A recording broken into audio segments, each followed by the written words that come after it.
Livro do profeta Isaías, capítulo 6. Eu quero ler do versículo 1 até o versículo 8. O texto sagrado diz assim: No ano da morte do rei Uzias, eu vi o Senhor assentado sobre um alto e sublime trono. As abas das suas vestes enchiam o templo.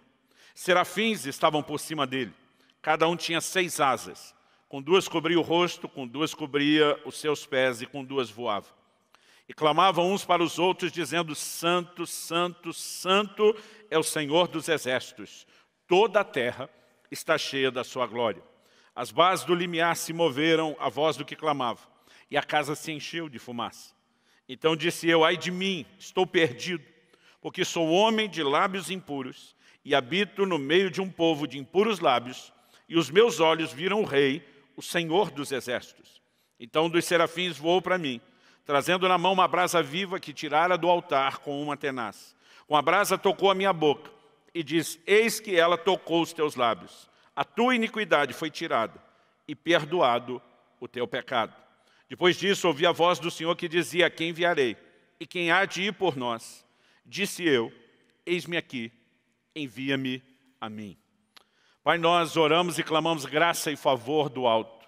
Oramos pela ação poderosa, sobrenatural do Espírito Santo, o Espírito da verdade, para que o nosso entendimento seja aberto, para que sejam iluminados os olhos do nosso coração e possamos receber entendimento e compreensão espiritual, revelação da Tua Palavra. Nós oramos, ó Deus, que mais do que informação, possa haver, de fato, além dessa instrução, aquele alinhamento com a Tua Palavra, com os Teus valores, com os Teus princípios, e que possa haver, da parte de cada um de nós, a devida resposta ao Senhor. Nós nos abrimos para o toque personalizado do Teu Espírito Santo e oramos que o Teu propósito se cumpra em nome do Senhor Jesus, na vida de cada um dos nossos irmãos que nos ouvem agora. Nos antecipamos em Te dar glória, honra e louvor, pela certeza daquilo que o Senhor fará por meio da Tua Palavra e da ação do Teu Espírito Santo. Nós oramos em nome de Jesus. Amém.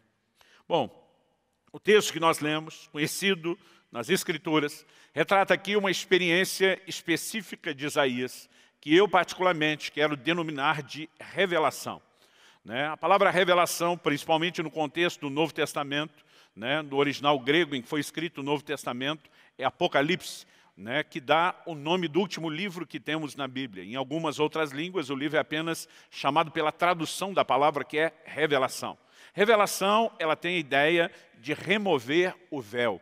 É praticamente usada quando algo que não se via passa a ser visto. Muitas vezes algo que não se compreendia passa a ser compreendido. Bom, a natureza do nosso relacionamento com Deus depende de revelação. Depende de entendimento espiritual. Quando o apóstolo Pedro tem um entendimento de Jesus como Cristo, o próprio Senhor se dirige a ele e diz: não foi carne e sangue, em outras palavras, influência ou veículo humano quem te revelou isso, mas foi o meu Pai que está nos céus. Conhecer a Deus é algo para o qual eu e você precisamos de revelação. No entanto, conhecer a Deus não é uma única experiência. Quando nos voltamos para Ele a primeira vez no momento da conversão, ao longo do nosso relacionamento, novas revelações devem marcar o início de novas fases da nossa caminhada com Deus. Com certeza, essa experiência que Isaías tem, que eu quero chamar de revelação, não apenas por causa da visão gloriosa que ele tem dos céus, mas por causa de um entendimento que lhe é transmitido, se torna um marco de mudança e de transformação na vida do profeta. Portanto, eu quero que a gente possa olhar para esse episódio não apenas nos situando em relação a um evento na vida de uma pessoa durante a história, mas que a gente possa entender isso na perspectiva que o Novo Testamento nos faz olhar para o Antigo Testamento. Em 1 Coríntios, no capítulo 10, no versículo 11, a Bíblia diz: essas coisas, falando de eventos que aconteciam na vida do povo de Israel, essas coisas lhes aconteciam e foram registradas para a advertência nossa, para nosso exemplo de quem são chegados os fins dos tempos. Em outras palavras, apesar desse episódio ter acontecido pelo menos 700 anos antes de Cristo, portanto, muito tempo atrás, a Bíblia toma isso como uma referência de algo que pode orientar a mim e a você. Romanos 15:4 diz: tudo quanto foi escrito. Inclusive, essa porção de Isaías capítulo 6, tudo quanto foi escrito para nosso ensino foi escrito. Portanto, eu quero encorajar você a olhar para essa revelação de Isaías, essa experiência, esse marco, né, que nos permite classificar tanto a experiência, né, e eu vou usar justamente essa expressão, como afirmei, como tema da mensagem, uma revelação transformadora, como um meio de termos lições importantes para a nossa própria relação com Deus. Então eu quero destacar algumas verdades importantes. Eu vou começar em primeiro lugar falando de uma revelação necessária, que todos precisamos ter a respeito de Deus.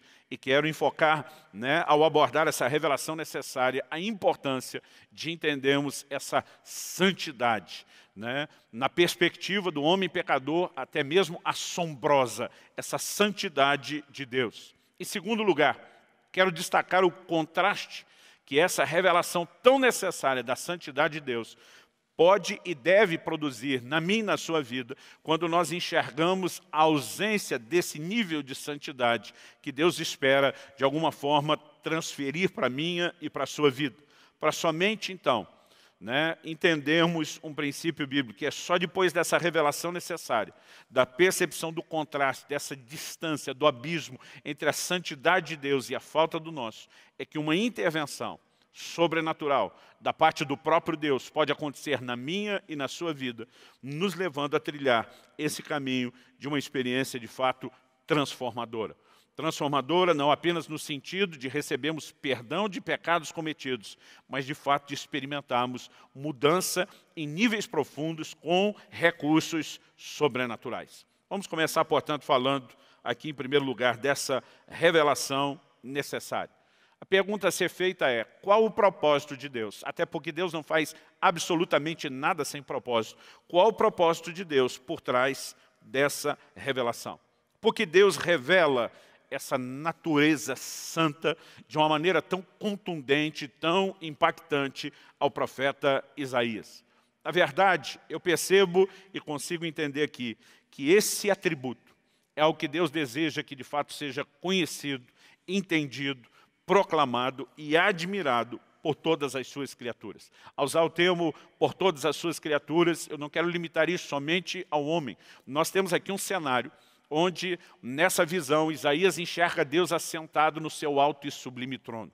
A ideia e a conexão do governo de Deus, do domínio, do reinado de Deus, ela também precisa ser entendida por trás do entendimento dessa revelação.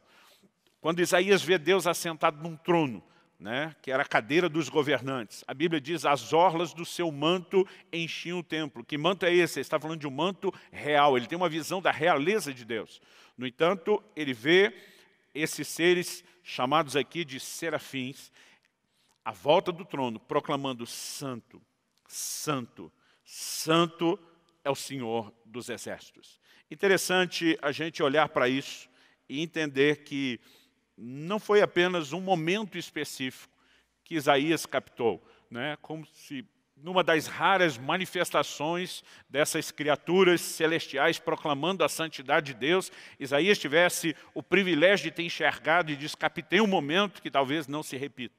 Quando nós olhamos para o que a palavra de Deus diz lá no livro de Apocalipse, no capítulo 4 e no versículo 8, nós percebemos que a visão que Isaías teve é, na verdade, algo que se repete continuamente, não apenas de forma recorrente, mas ininterrupta diante de Deus e da presença de Deus. Apocalipse capítulo 4, versículo 8, diz a respeito dos 4 seres viventes o seguinte, eles não têm descanso, nem de dia, nem de noite, proclamando santo, santo, santo é o Senhor Deus. Isso me chama a atenção. Porque, repito, Isaías não viu apenas uma cena rara. Ele, na verdade, vê algo que, mais do que recorrente, mais do que repetitivo, é uma ação ininterrupta. A Bíblia diz que esses seres não têm descanso, nem de dia, nem de noite. Ação ininterrupta, dizendo santo, santo, santo é o Senhor Deus. Então, essa proclamação da santidade de Deus é ato contínuo. Pergunta, por que Deus precisaria desses seres proclamando sua santidade de forma ininterrupta? A verdade é que Deus não precisa de coisa alguma. Ele é completo e absoluto em si mesmo. O apóstolo Paulo, pregando no Areópago em Atenas, ele diz que Deus não é servido por mãos humanas como se precisasse de coisa alguma. Então, se não há necessidade em Deus, qual a razão dos céus ter esse ambiente de afirmação contínua sobre a santidade de Deus? Se a necessidade não é de Deus, não fica difícil nós entendermos que essa necessidade está do nosso lado.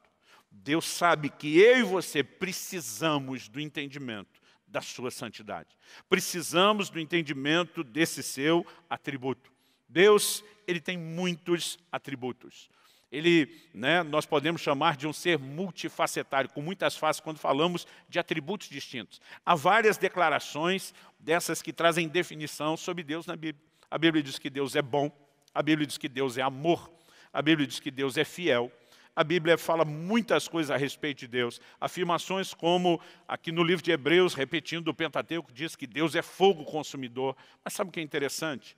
Você vai encontrar afirmações que Deus é justo, mas nenhuma dessas declarações estão sendo repetidas noite e dia, sem cessar, diante do trono de Deus.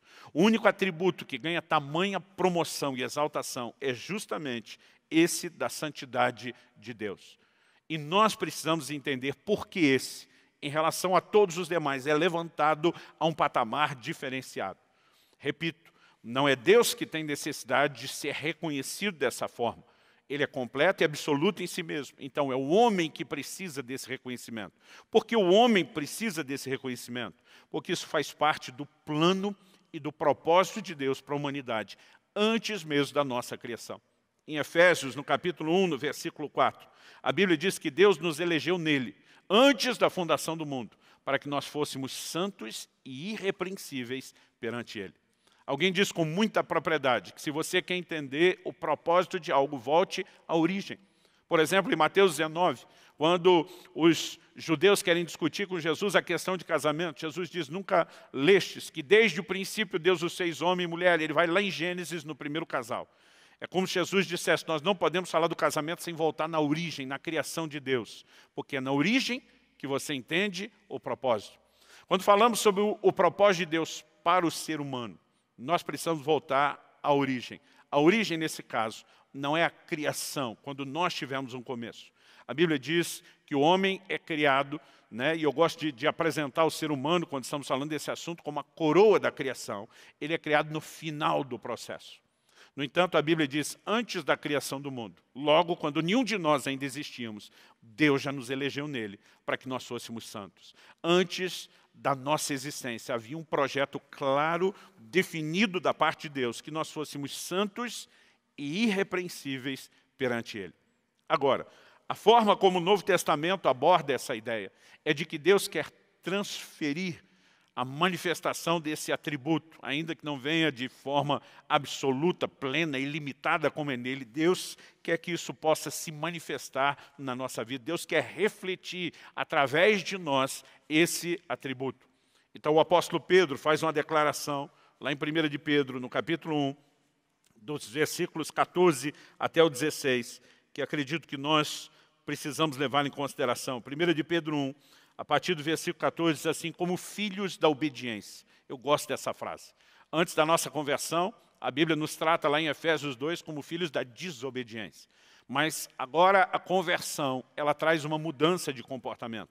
E a Bíblia diz, como filhos da obediência, não vos amoldeis às paixões que tinhais anteriormente na vossa ignorância. Ignorância é a maneira como a Bíblia descreve aquele tempo onde nós não conhecíamos ao Senhor Jesus. E esse tempo era marcado por um comportamento, por paixões, por desejos, porque éramos governados pela nossa própria carne e por uma natureza pecaminosa. Agora, a Bíblia está dizendo que a conversão não eliminou automaticamente esses desejos. Nós precisamos tomar uma decisão, como filhos da obediência, de não nos amoldar a esses desejos.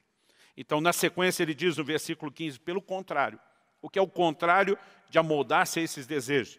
Ele diz, segundo é santo, aquele que vos chamou, tornai-vos santos também vós mesmos em todo o vosso procedimento. Porque está escrito, sede santos, porque eu sou santo.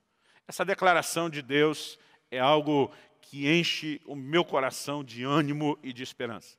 A Bíblia está dizendo que como Ele é santo, o atributo que Ele mais quer que a gente entenda, nós também precisamos nos tornar santos. Em outras palavras, temos que nos tornar participantes da sua santidade. Deus quer que a minha e a sua vida possa refletir esse seu atributo, esse aspecto da sua natureza, que é a santidade.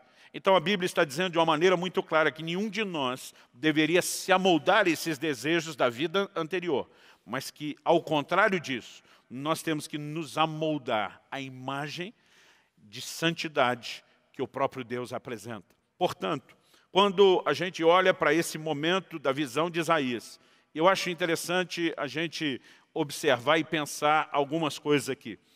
É o único lugar na Bíblia, esse texto de Isaías 6, é o único lugar na Bíblia que nós vamos encontrar essa expressão serafim.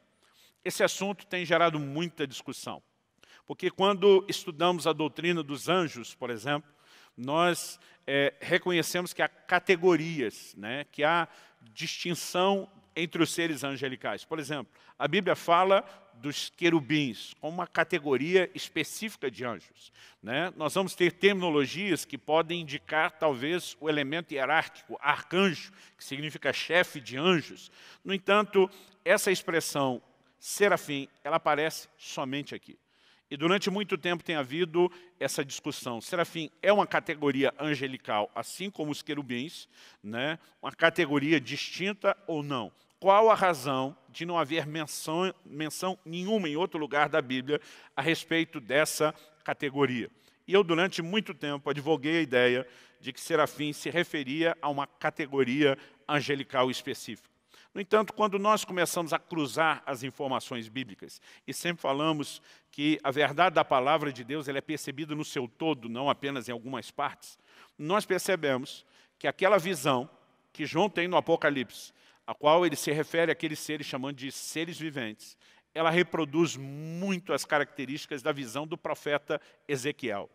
Ezequiel, num determinado momento, vê uma manifestação da glória de Deus, aquela visão onde você vai ler sobre a roda, dentro da roda, né, e um trono. Ele, naquele momento, apresenta muitas características semelhantes ao que nós vamos ver no livro do Apocalipse. No entanto, lá, aqueles seres são chamados de querubins. Aqui, nós temos semelhança, tanto em um aspecto com a visão de Ezequiel, como também com a visão do Apocalipse. E, no entanto, aqui eles não são chamados de querubins, são chamados de serafins. Então, deixa eu explicar o ponto de por que, atualmente, eu não vejo necessariamente, não tenho mais esse entendimento de tentar defender que se trate de uma categoria angelical. Em primeiro lugar, nós teríamos uma terminologia diferente da usada em Ezequiel e Apocalipse. Então, o máximo que podemos entender quando uma nomenclatura diferente é usada para o mesmo grupo é que são aspectos distintos, mas não necessariamente categorias distintas. A palavra serafim, ela significa aquele que arde, aquele que queima. É possível, e aqui nós estamos entrando num terreno que não dá para ser conclusivo pela falta de informação, mas é possível que serafim seja muito mais um adjetivo usado a esses seres que ardem, que queimam de zelo pela santidade de Deus. A razão pela qual eles não têm descanso noite e dia e não deixam de proclamar santo, santo, santo é o Senhor dos Exércitos, é porque algo a respeito do entendimento desse atributo da natureza de Deus invadiu de tal forma, tomou conta de tal forma o coração deles, que agora eles estão tomados de um zelo e o coração, o íntimo, todo o ser deles está ardendo de zelo pelo entendimento de quem Deus é. Acredito que Deus, quando o assunto é santidade, não quer que a gente apenas tente mudar, entender ou mudar um comportamento. Eu acredito que Deus quer que, através desse entendimento cativante da natureza santa dele, um zelo seja criado em nós, que nos leve então a trilhar o caminho proposto por ele, usando os recursos liberados por ele, para que a sua santidade possa se manifestar nas nossas vidas. Nesse curso que nós temos falado e propagado sobre o impacto da santidade, a gente gasta horas ensinando sobre a doutrina da santificação. E a gente mostra que existe uma experiência na conversão que chamamos de santificação inicial. Haverá uma experiência final para todo crente, reservada ao dia da vinda de Jesus, do desfecho da obra da redenção, que nós denominamos como santificação final. Mas entre a santificação inicial, quando o nosso espírito é regenerado, e a santificação final, quando o nosso corpo será glorificado, nós temos um processo que chamamos de santificação progressiva. Porque mudança na Bíblia não é algo instantâneo, não no sentido completo, né? Alguns aspectos podem ser instantaneamente tocados, mas o todo da nossa vida depende de uma mudança gradual e progressiva. O apóstolo Paulo escreve, e ele diz em 2 Coríntios 3,18, que o Espírito nos transforma de glória em glória na imagem do Senhor Jesus. Nós não recebemos toda essa glória de uma vez, mas é como se fosse uma escada, degrau por degrau. Há uma transformação que é progressiva. Nós precisamos entender, portanto, que embora tenha havido santificação inicial, isso não foi o aspecto completo da obra que Deus queria fazer na minha e na sua vida. E 2 Coríntios 7,1, a Bíblia diz que nós temos que aperfeiçoar a nossa santidade no temor do Senhor. A expressão no temor do Senhor nos ensina algo a respeito desse entendimento da santidade de Deus, de uma santidade tão majestosa, grandiosa, gloriosa, eu diria até mesmo assombrosa, que gera não apenas esse zelo que vai arder dentro de mim e dentro de você, mas gera temor no nosso coração. Eu olho muitas vezes para a maneira como o Evangelho vem sendo anunciado nos tempos modernos. E me preocupa a ideia e a visão de um Evangelho que hoje não propõe mais arrependimento. Arrependimento é considerado dos rudimentos, na verdade, o primeiro dos rudimentos da doutrina de Cristo, dos princípios elementares da doutrina de Cristo, lá em Hebreus capítulo 6. O que é o arrependimento? É o chamado ao homem para que entenda o quão distante do padrão, que é o próprio Deus Santo, ele se encontra. Ou seja, nós precisamos entender que se o Evangelho deixa de apresentar ao homem a constatação de que ele é um pecador e ele está isolado, separado de um Deus que é santo, não há sentido algum em que eu e você preguemos salvação. É como se a gente estivesse anunciando cura para gente sã, para gente que não tem necessidade alguma de cura. Então o Evangelho atualmente ele foca a fé e normalmente não é nem mais a fé na obra de Cristo no sentido dessa salvação eterna. É muitas vezes apenas a fé que diz respeito ao alívio de problemas meramente temporários. E eu não estou aqui negando que a gente possa receber intervenções de Deus ao longo dessa vida.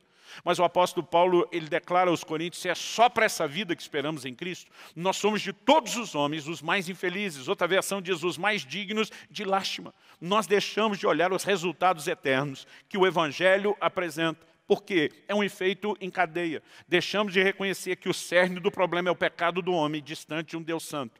Então, não se fala mais da santidade de Deus e não se fala mais do pecado do homem estando distante de Deus. Não se fala mais dos danos que o pecado produz na vida de alguém. E nós temos levado muitas pessoas dentro da igreja a acreditar que elas podem ter o melhor de Deus vivendo de qualquer forma. E isso é um grande engano.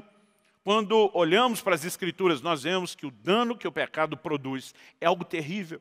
Começando da ideia, da perspectiva de uma eternidade para um pecador que nunca se arrependeu, mas de alguém que mesmo ao professar a vida cristã, decide brincar, vivendo ou convivendo pacificamente com o pecado ou com as suas práticas. Então essa revelação da santidade de Deus, ela é a base de tudo.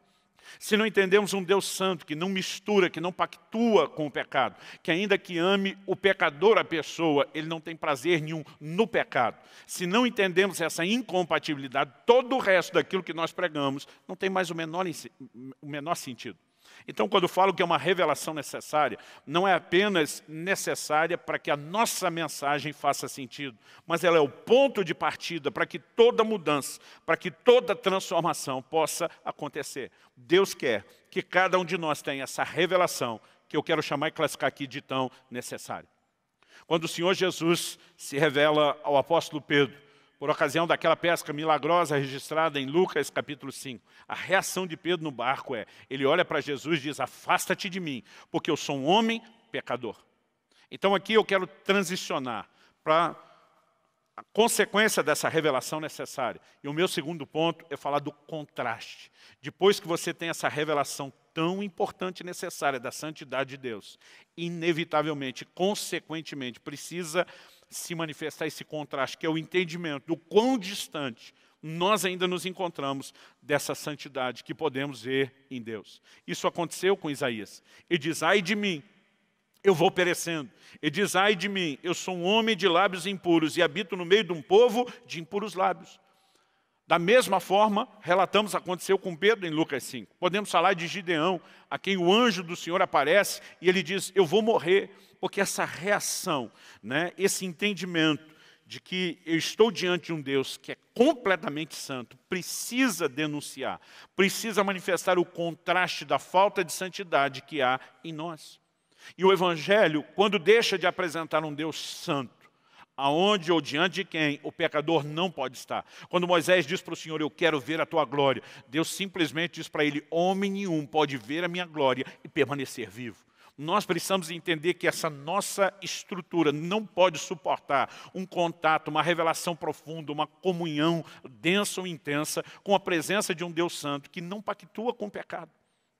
Então, o que eu e você precisamos entender é que esse choque que nós vemos na vida do profeta Isaías, dizendo, eu vou perecer, é o tipo de choque que Deus quer que haja no coração de cada pessoa.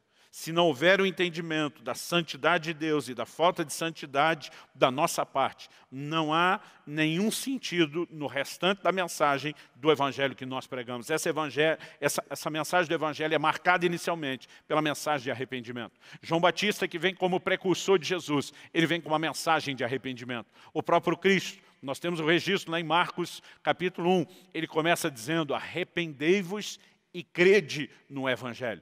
Então, antes de se anunciar a fé, se anunciava o arrependimento. Jesus comissiona os seus discípulos, os seus apóstolos, a pregarem o arrependimento. Ao longo de toda a Escritura, nós vemos que o arrependimento é a base de tudo. O arrependimento é a constatação do homem reconhecendo sua condição de pecador e o quanto isso o distanciou de Deus. Não é apenas o arrependimento de ter feito coisas erradas.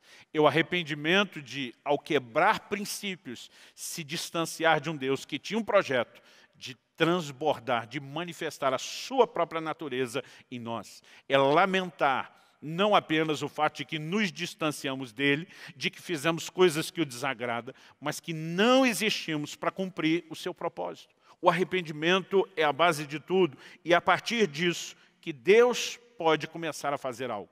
Então nós precisamos entender, se Deus quer que eu e você tenhamos a revelação da santidade dele, e se é a revelação da santidade dele que traz esse contraste e mostra a falta do nosso, por que Deus quer tanto promover esse contraste?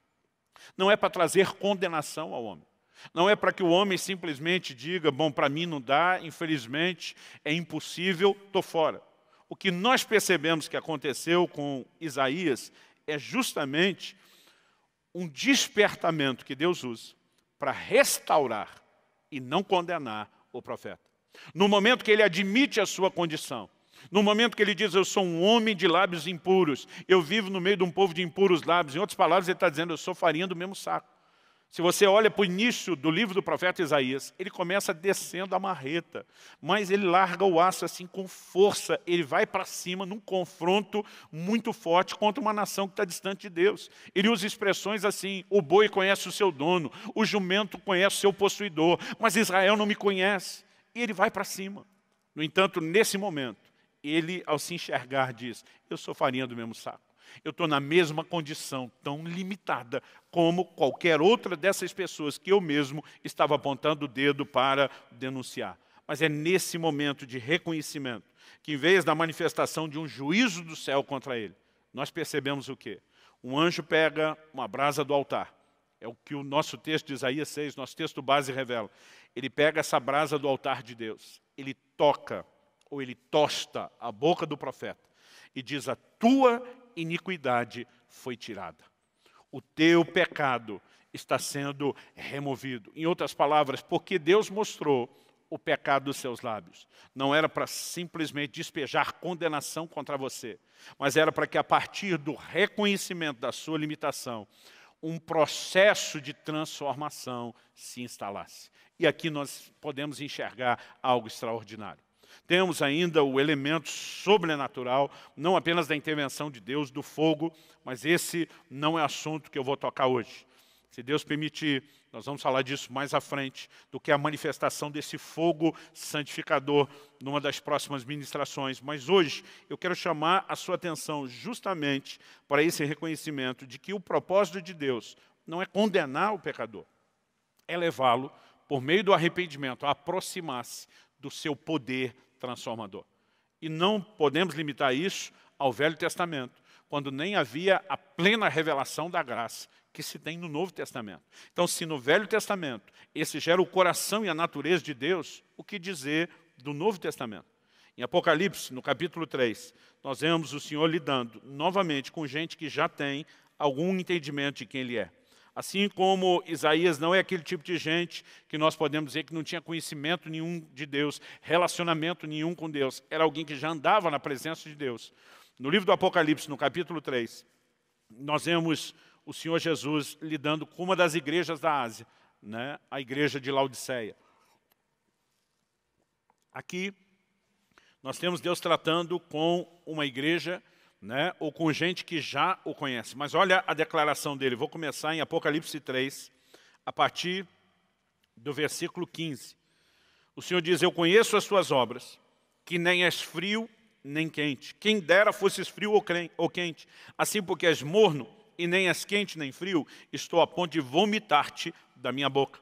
Pois dizes, estou rico e abastado, não preciso de coisa alguma, e nem sabes que tu és infeliz, sim, miserável, pobre, cego e nu.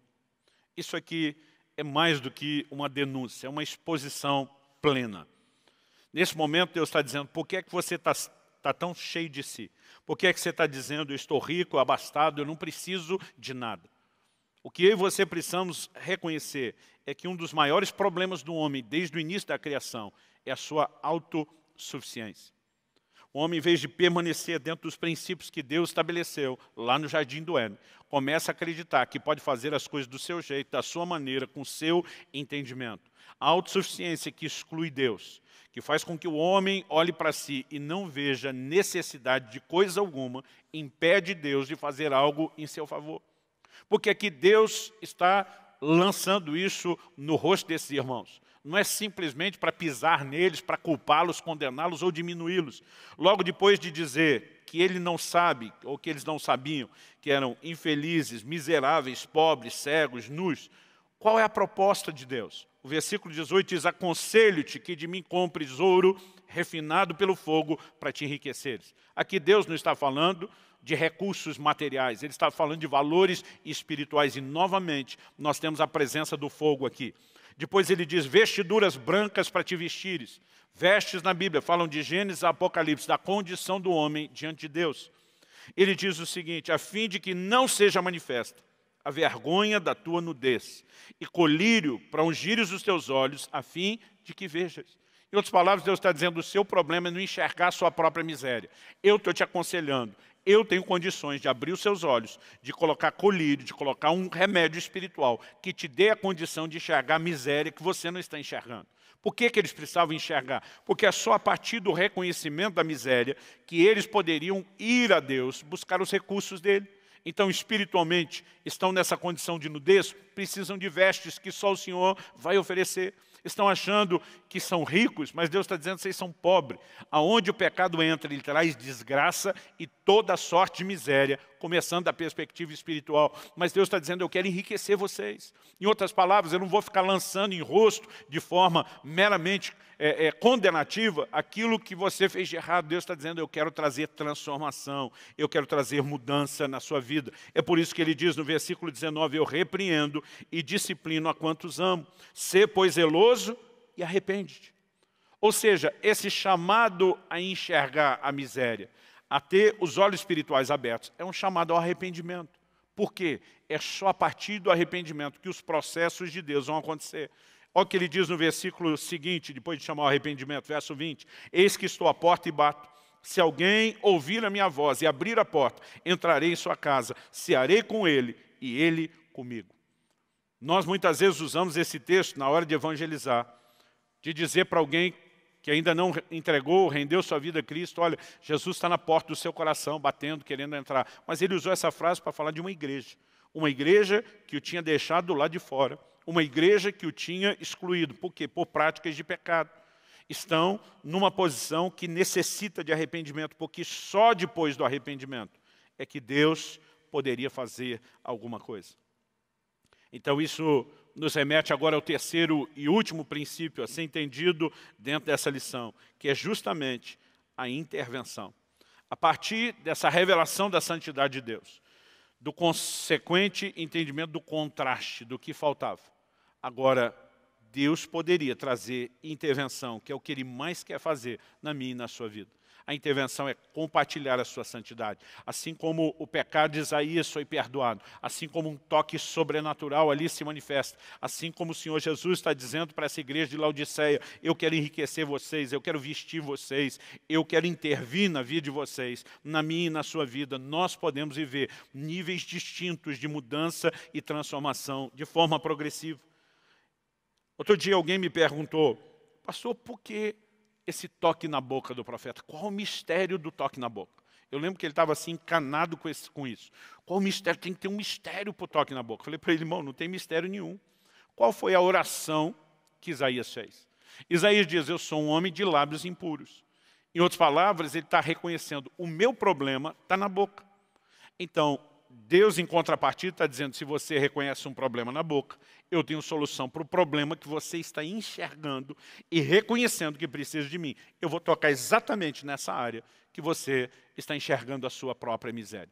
Em outras palavras, o que nós percebemos é que a base para que Deus possa trazer intervenção, nesse caso, santificação, transformação na minha e na sua vida, ela começa de um reconhecimento da nossa necessidade.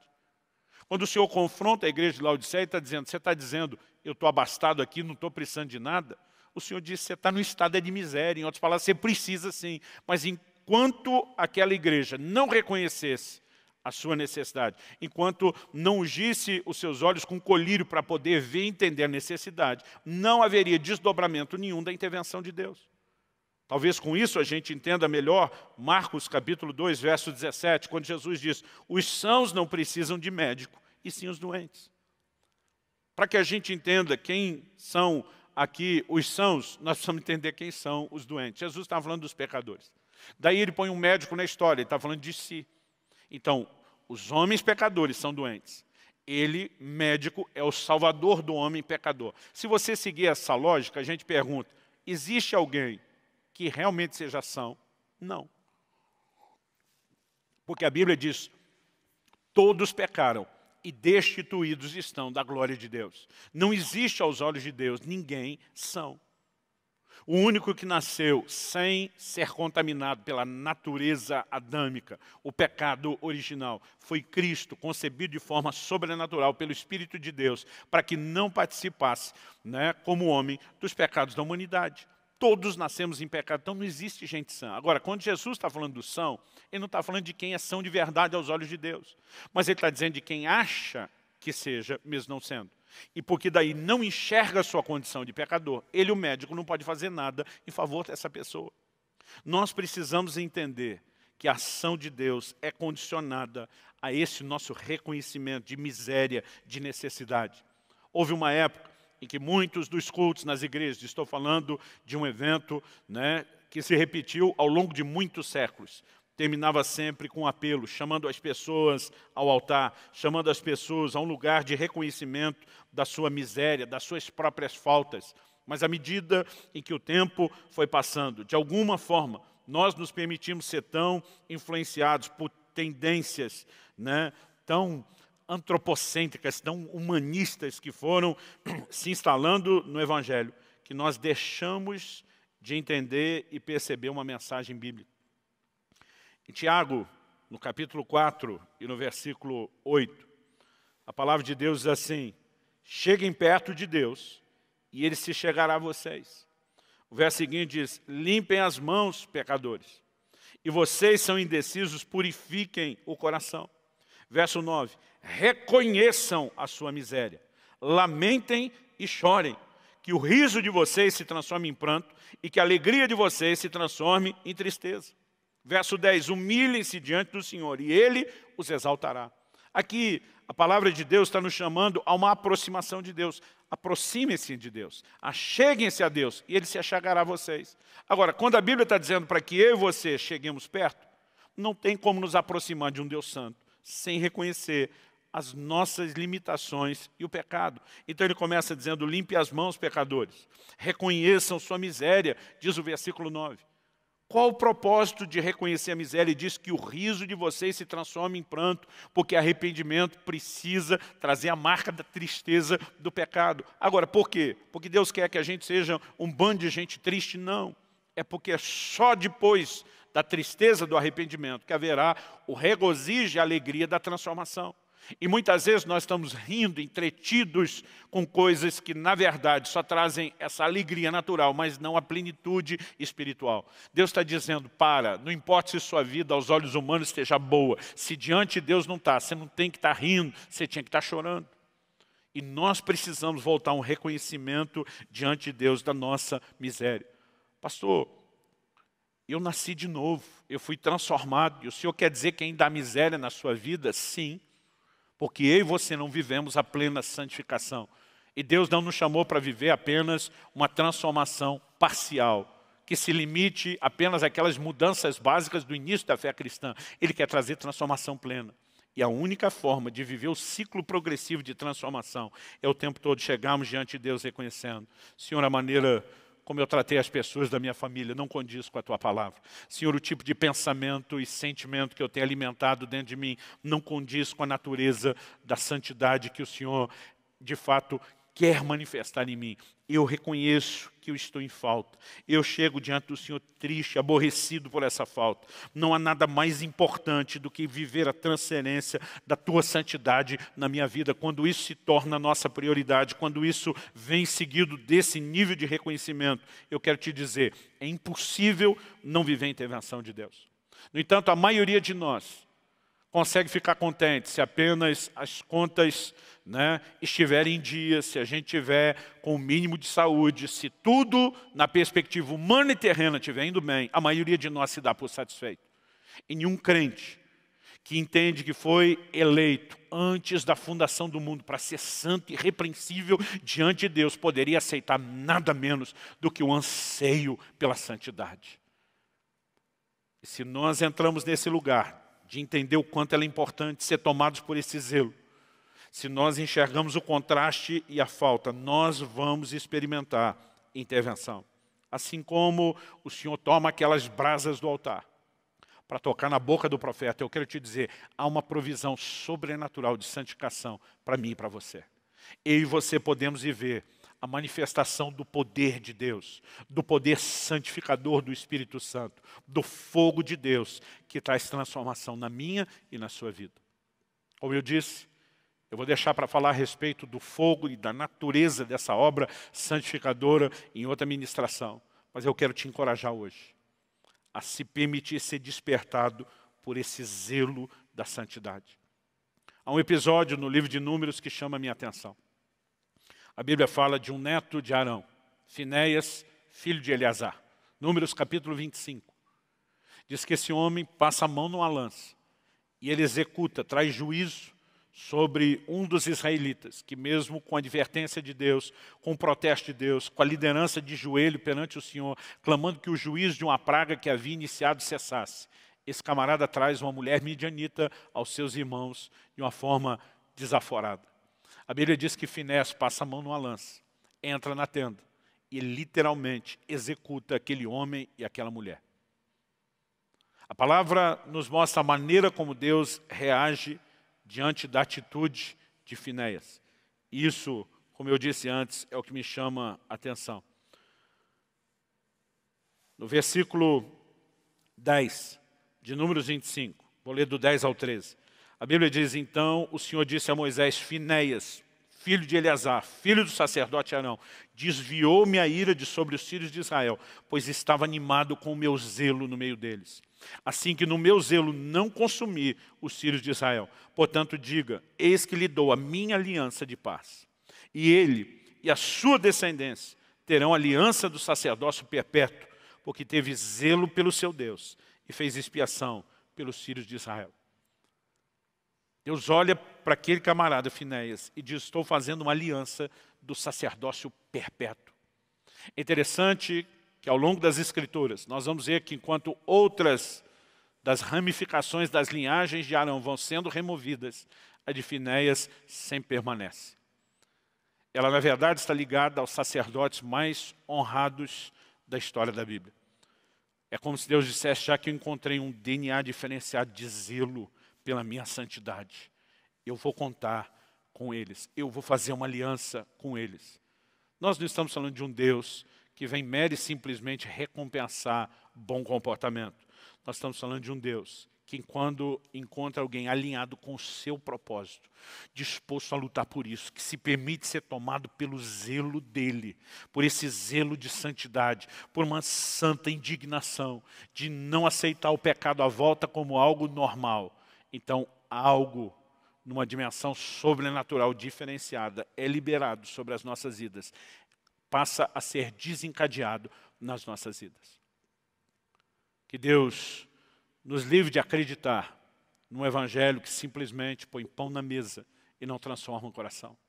Que Deus nos livre de acreditar num evangelho que cura o corpo e deixa uma alma doente perecer por toda a eternidade. Que Deus nos ajude a entender pela sua palavra o que é esse projeto transformador. Onde Jesus disse que queria que eu e você pudéssemos ser sal e luz. Ele está falando de nós vivemos de tal forma que Deus seja glorificado por meio da nossa conduta, que o evangelho produza impacto. Nós temos uma nação brasileira com um número de evangélicos que não para de crescer, graças a Deus. No entanto, a pergunta é, o evangelho está de fato crescendo? Porque a gente não tem mudado a fibra moral da sociedade. A gente consegue ter bancada evangélica no Congresso e a gente não consegue ter da parte de todos, às vezes nem da maioria, o testemunho mínimo que se espera de alguém que se chama um servo de Deus. Porque há muito tempo nós estamos brincando com o evangelho. Deus quer trazer transformação. Isso não deveria ser um peso para mim e para você. Deveria ser uma alegria, um prazer. Não há nada mais libertador, portanto, não há nada mais prazeroso do que viver essa revelação transformadora de forma progressiva. Eu não estou aqui para te apontar o dedo. Eu não vim aqui para jogar pedra em você. Mas eu quero te dizer, sua vida pode ser diferente. Deus nunca quis que eu e você permanecêssemos presos pelo pecado ou pela conduta do pecado. A proposta do evangelho sempre foi de transferir essa santidade de Deus na minha e na sua vida. E hoje, eu e você podemos viver isso cada vez mais. Podemos nos achegar à presença de Deus. Podemos nos achegar, a princípio, chorando e nos humilhando diante de Deus, porque ainda há coisas na nossa conduta e comportamento que não estão honrando. Mas a Bíblia diz, se nos humilhamos diante de Deus, Ele nos exaltará. A ideia não é viver chorando pelas mesmas quedas. A ideia, quando eu e você deixamos de ser autossuficiente, vamos diante de Deus em arrependimento, reconhecimento das nossas faltas, é nos abrirmos para uma intervenção sobrenatural que vai permitir que eu e você vivamos a plenitude de Deus. Portanto, eu oro que na minha e na sua vida possa haver essa marca dessa revelação transformadora em nome de Jesus. Eu gostaria que nós orássemos.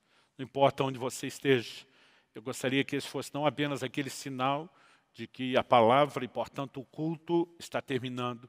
Não, que esse fosse o momento onde você entende, depois de tudo que eu ouvi, Deus quer fazer algo no meu coração, que você possa se unir conosco em oração. Coloque-se diante de Deus agora. Pai, eu oro por cada um dos meus irmãos e irmãs. Tua palavra foi compartilhada, Tua palavra foi comunicada. E nós precisamos mais do que apenas a informação que ela traz. Espírito Santo é o Senhor quem convence do pecado. E nós oramos que nessa hora possa haver essa ação sobrenatural do Senhor. Que a Tua bondade se manifeste, como diz o livro de Romanos. Porque é a bondade de Deus que conduz ao arrependimento. Que assim como o Senhor se dirigiu à igreja de Laodiceia, nós possamos perceber o Teu clamor, para que o Senhor não seja mantido do lado de fora, para que possa haver mudança de comportamento, que a gente entenda que todo o confronto da sua parte é porque o Senhor repreende e disciplina aqueles que ama, é o seu anseio por comunhão. Nós queremos entender, ó Deus, que santidade não é um fim em si mesmo, ela é a ponte para a intimidade com o Senhor. Nós queremos cruzar essa ponte, entrar nesse lugar de comunhão com o Senhor em níveis profundos. E nós oramos por um entendimento e por um despertamento contínuo nas nossas vidas, que nos permita, ao ter essa revelação tão importante e necessária da Tua santidade, ao termos o consequente contraste de perceber o que falta em nós, que nós possamos viver a intervenção. E eu oro que nessa hora mesmo, não apenas possa haver percepção de erros, falhas e necessidade de mudança na vida dos meus irmãos, mas possa haver o Teu toque Espírito Santo, que a brasa do altar possa ser tocada nas áreas distintas da vida dos meus irmãos. Talvez alguns precisem de um toque nos lábios, outros nos olhos, outros na mente, no coração, nas mãos. Senhor, não importa, nós clamamos que nessa hora os recursos celestiais sejam abertos e liberados e que uma experiência de santificação possa ser vivida, possa ser experimentada. Nós oramos em nome de Jesus. Em nome de Jesus. Em nome de Jesus.